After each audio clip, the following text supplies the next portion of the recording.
Hello, in this lecture we'll take a look at a more modern way of calling an API, and that would be using a fetch function, okay?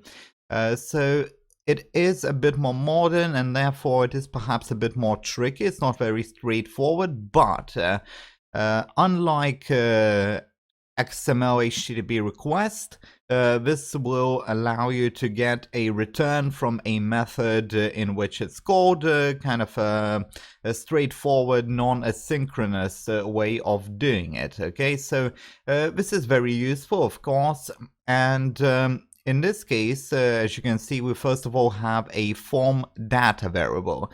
So we have form dt, that's our form data, and I just want to show you, you add a little variable in, so you have form dt dot append your key and your value, all that, and then once we get to the fetch, you see we return the results of the fetch. We return, and the results, that would be the response. Okay, and that would be the response. Now, it does contain a few things. So first of all, it is your URL. Okay, so whatever your API is, whatever your route is, and whatever perhaps your query string is, query parameters are. That is the first basically argument of this function. And then after that, we have this little object going. First of all, we have the credentials. So you don't have to put in this one. Okay, but we do have it, and in this case it's omit. Omit is by default. We don't use credentials usually. If you do, you can include. It would be a bit different. And the second one is the method, so that would be post, get, put, whatever one you want.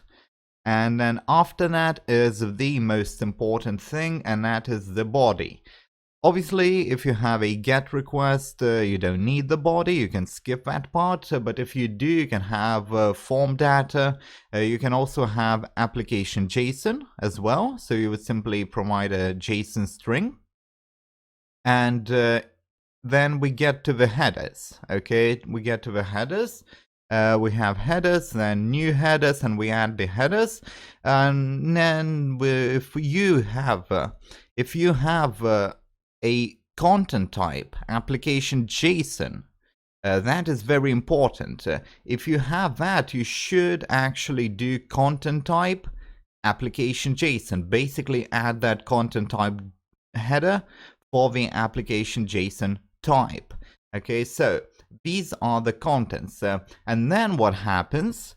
As you can see, we even have then keyword, then function, kind of going out, sort of an extension function from this fetch. Okay, it goes out, and what happens? We take the response from the request, and we take the text from it. We take the text from it, and also this is a nice, neat trick that it does. Basically, if there is a catch, that would be an exception, right?